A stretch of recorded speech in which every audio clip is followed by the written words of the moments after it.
Well, hello there. I am Dr. Jen, and this is my life as a landlord. I am so excited to record today from beautiful British Columbia, right outside my new RV park.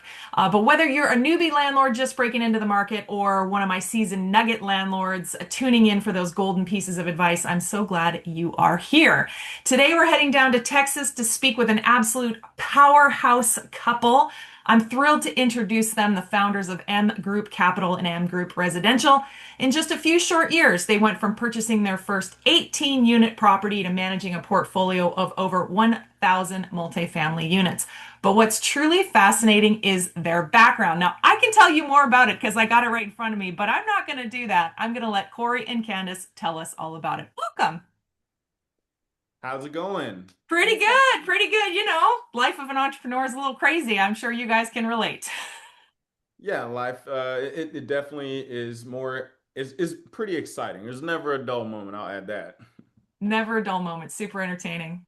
Excellent. Well, I have more information that I could have said in your introduction, but I didn't want to do that. But Corey, I didn't realize until our last conversation, we've talked a couple times, about your background in the medical field. Tell us all about that. Absolutely. So my background is in anesthesia. I graduated from college. I got my nursing degree, and I worked in the trauma ICU for a couple years. And I went into grad school where I got my doctorate in nursing anesthesia. So now I'm an advanced practice nurse and practice all over the Metroplex. Well, actually, kind of part time now. I'm kind of full time real estate, semi part time anesthesia provider. That's cool. That's really cool. But you're still active in anesthesia. That's pretty cool. Amazing. Yeah. And Candice, I'm so happy to talk to you. My first time talking with you. I've talked to Corey a couple of times. I met him in person when he was on stage at M1. And then, of course, my husband ran into him at Dallas at the Dan Martell event, which that was so funny. My husband called me after and he goes, there was a guy that asked a question. And he says, I knew him. And of course, he did. So anyway, that was pretty funny. But Candice, you've got a background in marketing. In fact, I love how you say that you started out in smiling and dialing. What was that all about? Yeah, so I was in corporate for about 8 years working for a digital marketing company. I made my way up through the sales corporate ladder. I was smiling and dialing, making those calls when I started in entry-level sales, and then I moved up and became a sales trainer, and then ended my career in corporate and partnership sales department. And then I quit my job and started our management company to support our multifamily assets. You guys both come from very different backgrounds. Nothing has to do with real estate. At what point did you say, you know what, real estate's where we both need to go? Well, I'm a third generation real estate investor. So I saw my Oh. grandparents, my dad invest in real estate, and they stayed in the single family lane. So when I met Corey, we knew we wanted to do that too. And Mm. so we joined a mentorship education program. And then the light turned on for multifamily. We didn't even get into this thinking that we would be multifamily. It was just never even a thought that we would be buying apartment buildings. We wanted to buy single family so we could build wealth beyond just our standard W-2 income. And so Hmm. when we joined the group, we discovered multifamily, that it's an actual business. And, it was, you know, music from there, I guess. Amazing. So you guys, your history, Candace, is in single family with your family, and but you guys chose to jump into a little bit more than single family. You just jumped into an 18 unit multifamily property. Why didn't you start smaller? You just decided that you were just going to go big or go home? I would say you kind of hit the nail on the head. It's like if you're gonna do something, go all in. Now, in the realm of multifamily, 18 units isn't, it's not a large property. So it was big enough for us to chip our teeth and get going without like a ridiculous investment. So the very first deal we bought it for. I think it was just over $1 million, and we no, I think it was like 1.2 million, and we raised like 600,000 to do the renovations and all that stuff and close the deal. So 600,000 afforded us an 18 unit property, and you know, at the time that was daunting, right? Like we were shaking our boots like, hey, are we actually going to be able to do this? I mean, you know, whatever. And you know, we raised the funds, the investors were excited, we went in and executed the business plan, and we're like, hey, we can do this, let's go bigger. So we went from 18 units to 102 units, and then we executed the business plan there, and I'll let Candace share a little bit more on that one. But you know, just the idea of scaling, you know, you start small to get comfortable, and I don't think there's anything wrong with that. You've got to find out, you've got to, you know, adjust to your comfort level, but then from there you got to go. We were actually challenged by some of our coaches that 18 was small. You know, well, why don't you guys do something bigger? So, but we went after the 18 unit, and that was what we felt like was the right move for us. And then we built up our portfolio from there. Amazing. Now, most of my listeners are self-managing landlords who eventually, some of them might consider hiring a property manager, but you guys did the opposite. You started with third-party management and then decided to bring it in all in-house. Excuse me. What were some of the specific pain points that said, you know what, maybe we should be managing it ourselves? We knew we could run it better. No one's going to care about your property as much as you do. So we ran into some, I can't remember all the specifics right now, but we had some tough conversations where we were like, okay, why isn't this happening? Why isn't this changing? And uh, we weren't getting the answers that we were wanting. We were going around in circles. It was just everything was going slow, and it was frustrating for us. It was an 18 unit property. The business plan was not to have that property for very long, year, 2 years, and to get filled up, get the income up, and to get out of it. So every move had to be done with precision and quickly. So when you have a third party that doesn't have the same urgency as you do, then it creates some friction. And that's what we were feeling. And so Corey and I talked about it. We were talking to some other friends that were a little bit further down the line that had purchased some bigger properties, quit their jobs as well. And we got the confidence to say, you know what, we can do this. We can go bigger, and we can start our own management company. So we have full control of the operations. I like it. I like it. There's a lesson to be learned there for sure, because speed of response and level of engagement, if you're coming from in-house, that's pretty powerful. Yeah.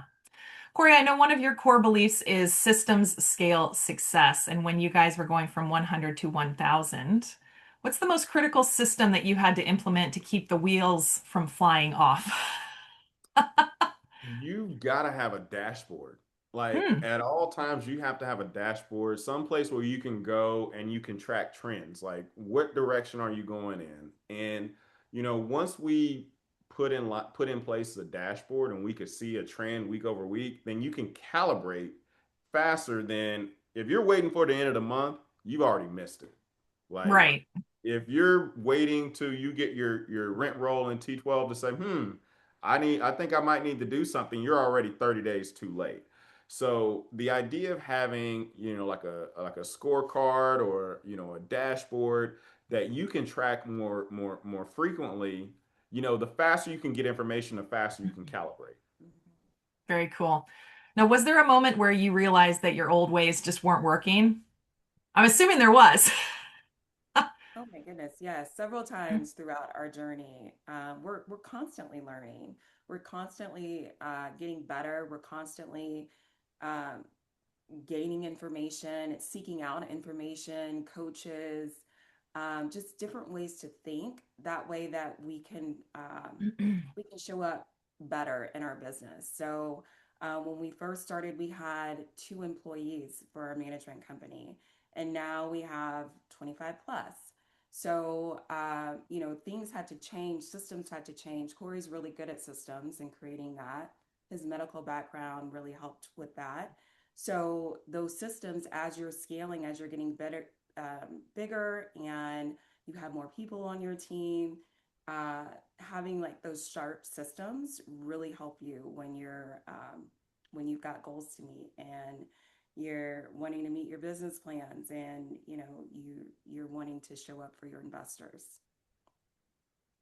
Amazing. Well, I know there's a lot of listeners out there that are thinking that they need to scale or they want to scale or they need to start outsourcing or maybe hiring an employee. When we're talking about the back end stuff, where should they start?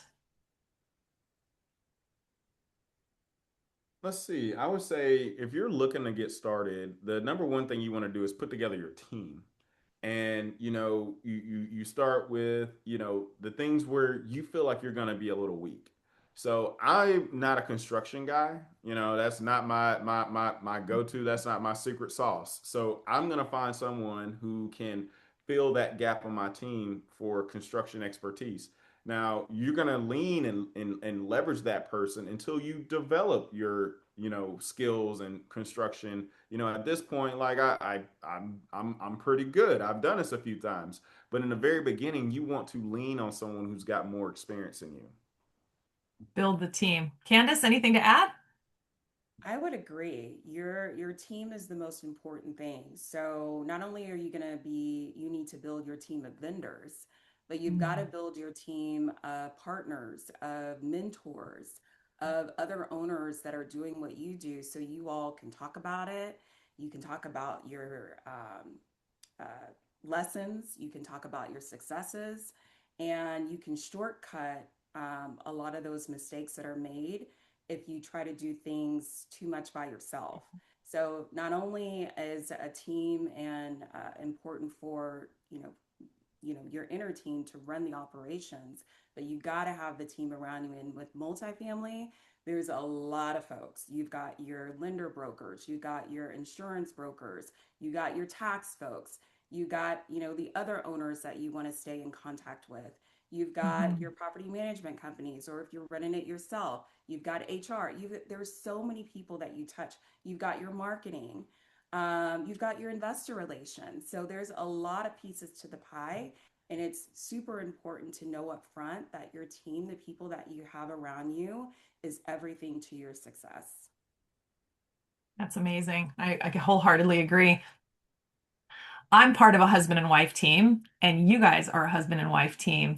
But I haven't done what you guys have done. You guys have scaled from 100 units to 1,000 units, and you've done it with 3 children. How is it like day to day working together, living together in sort of a high stress, high production environment? How do you keep that balance? You have to have clear vision. You have to have clear vision. You have to have clearly defined roles and responsibilities, and the Mm, communication has to be very clear. right. What do you Yeah, think, I would Candace? agree. Especially, things were just easy breezy Mhm. when we came into the market, we were kind of at the top of the market cycle.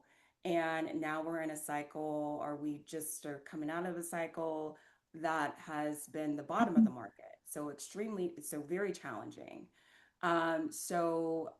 Throughout and that's just business in general, that's just market, that's investing.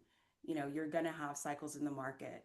So, with that and knowing that in business that you're going to have those times, to Corey's point, it's very important to have that vision and that very open communication on what you're both doing, what is the true vision, what are the rocks that we call, what are our focuses for the day, that's going to actions that we're going to take that are going to move the needle the most to get us to where we need to be.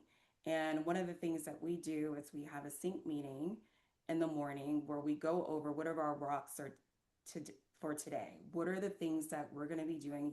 You're going to be doing what I'm going to be doing that are going to drive us to our vision.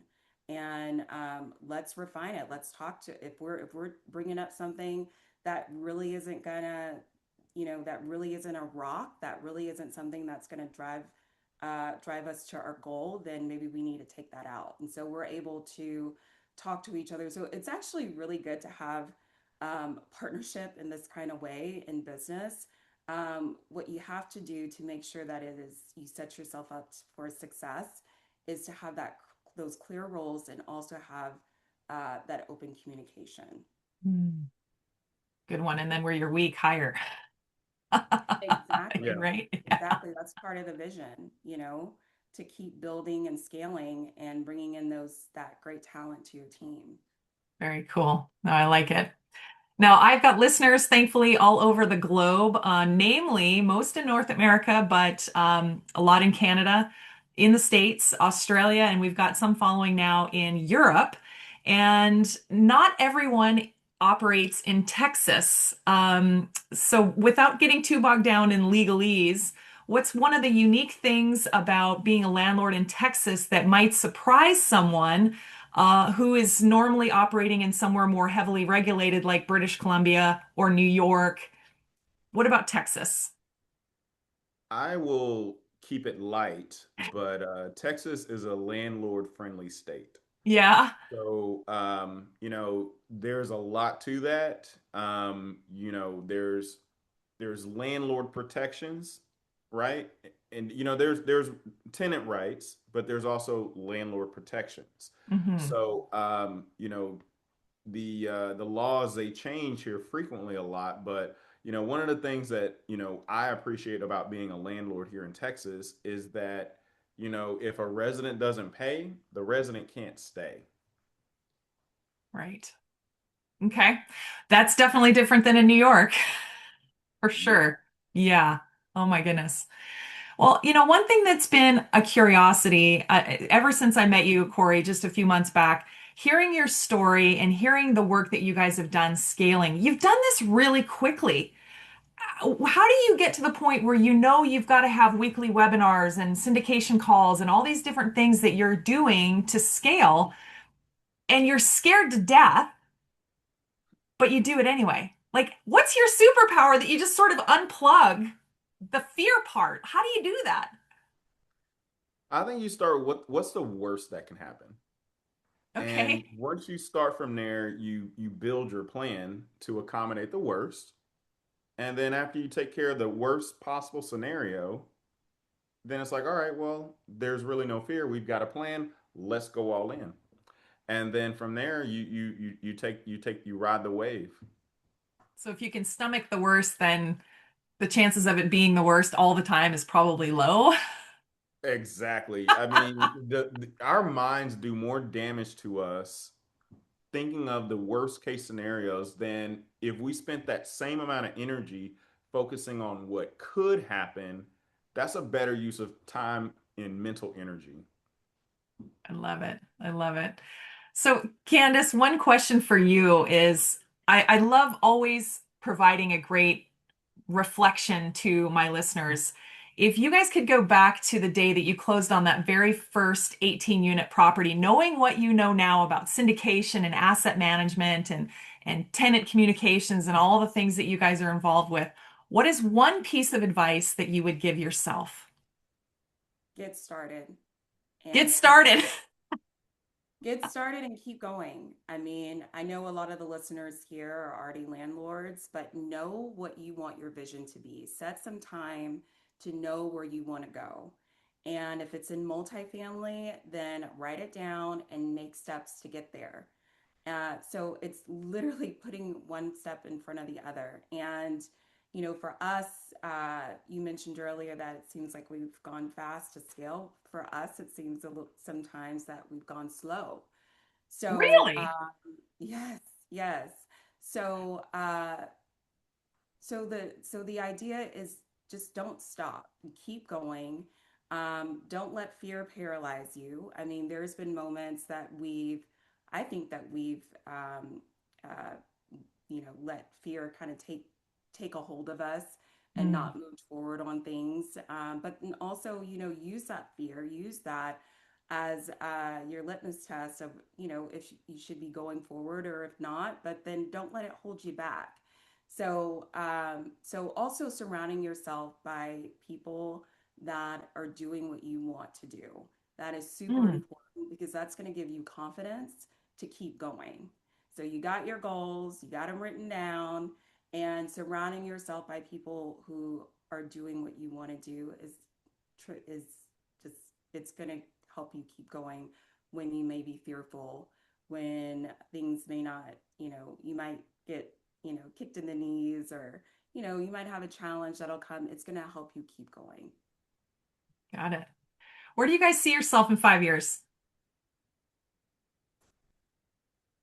Well, I see us continuing to scale. We had a conversation today Mhm. about offering other services that are going to help people that are operators and asset managers. So I see us expanding that business. I see us continuing to scale to improve the service and that we provide to our residents, providing opportunities for our team, buying more multifamily, more real estate, potentially getting into different assets. And ultimately, I love this to get to a point where we are providing services in our community. And we're doing that with multifamily, but even so, I'd like to do some things beyond that. So, yeah. Corey, do you guys think that you're going to stay in just in multifamily, or are you guys going to breach out into other sectors? I think we'll definitely probably venture off into other sectors. I'm one of those people. I enjoy a challenge. I enjoy growth and pushing myself, because challenges are where you grow, and that reach Mm, is what you're trying to go for. So it's not so much about the goal of I want 10,000 doors. It's the person you become because of the goal. So you can't continue doing what you're doing to get where you want to go. You've got to become a new person. So that's the part that lights me up about, my 5 year vision and my, the goals that we kind of have. So yeah, no, I'm out here. I'm out here to go get it. I love it. I love it. That's so cool. Tell me what you guys are reading these days or listening. I don't know if you how you consume your knowledge, but what are you consuming right now? That's a great question. Well, I'm reading a book by this lady who is a powerhouse. Her name is Emma Greed. And the book is Start With Yourself. And it's a book about for people in business uh, to help them with their mindset to go after what they want, Mm, particularly women. Because a lot of times, culturally, we're trained to kind of just sit back and kind of take what's given mm, to us. And the book challenges that, and particularly women in general, and then women with families uh, mm. that are mothers. So it's really speaking to me, and I highly recommend it for any woman in Say the business. name of the book again, please. It's called Start With Yourself. It just actually came out, and the author is Emma Greed. Highly Perfect. recommend. Love it. Love it. Corey, what are you consuming? The book I'm reading right now is Never Eat Alone. And this book it talks about how to, get through gatekeepers, how to network, and, essentially how you should always be expanding your network and not just sitting still. Like you should always be, if you're going to a city, find out who's in that city. Make sure you're connecting with someone, even and pull together multiple people for a lunch. And they don't have to have anything in common, just bring everybody together and expand your network. So that's an incredible book that I'm reading right now. No kidding. Never eat alone. I love it. I love it. Wonderful. Well, if the listeners want to get a hold of either of you, if they're interested in talking with you more about any of the many things that you're doing, how would they get a hold of you? Best way to reach out to me is you can follow me on social. I'm on LinkedIn, Facebook, or Instagram. I'm either one of those. And if you're looking to learn more about multifamily or we've got a checklist for anyone who's wanting to buy their first multifamily, like the Mm. 25 questions you should ask before you invest. So So same for me. I'm on Instagram, LinkedIn, and if you follow me on Instagram and you send me a DM, then I will enroll you into our next webinar that we host that will be free and give you some tips on multifamily and how to evaluate your next deal. Incredible. Very cool. All right, you two, any parting thoughts?